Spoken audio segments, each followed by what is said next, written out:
છોટાઉદેપુરના Gurukripa society વિસ્તારમાં એક આખલો અચાનક ધમાલે ચડતા અફરાતફરી મચી ગઈ।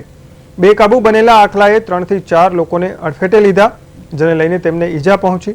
જે બાદ ઈજાગ્રસ્તોને સારવાર માટે તાત્કાલિક નજીકના દવાખાને લઈ જવામાં આવ્યા હતા। ઘટના અંગે જાણ થતાં ફાયર વિભાગની ટીમ તરત જ સ્થળ પર પહોંચી ગઈ હતી અને 1.5થી 2 કલાકની ભારે જહેમત બાદ આખલાને પકડવામાં સફળતા મળી હતી। જે બાદ આખલાને અન્ય સ્થળે ખસેડવામાં આવતા સ્થાનિક લોકોએ રાહતનો શ્વાસ લીધો। શહેરમાં વારંવાર આવી ઘટનાઓ બનતા હવે નગરપાલિકા અને પશુ ચિકિત્સક વિભાગ દ્વારા રખડતા પશુઓને રસી મૂકવાની ઝુંબેશ હાથ ધરવામાં આવશે।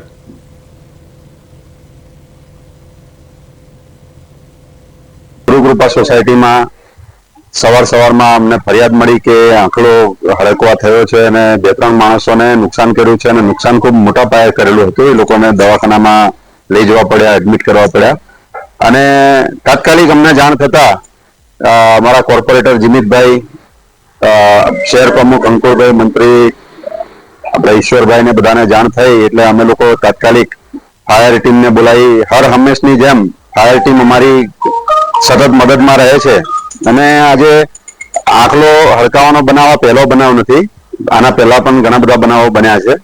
તો અમે લોકો હવે અગાઉ આપણે ફોરેસ્ટ ડિપાર્ટમેન્ટ અને પશુ ચિકિત્સકોને જાણ કરી અને એને રસી મુકાવવાનું પ્લાન કરીશું અને આગળ આવા બનાવ ન બને એનું અમે ચોક્કસપણે કામ કરીશું।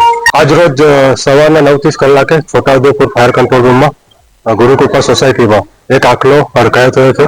2-3 માણસોને ઇન્જર કર્યા છે। એ વર્દી કંટ્રોલ રૂમ પ્રાપ્ત થતા છોટાઉદેપુર ફાયર ટીમ, નગરપાલિકાની ટીમ તેમજ સ્થાનિક કોર્પોરેટર રાહુલભાઈ તેમજ પાગી દ્વારા સંયુક્ત કામગીરી કરી અને આખલાને પકડી લેવામાં આવેલ છે।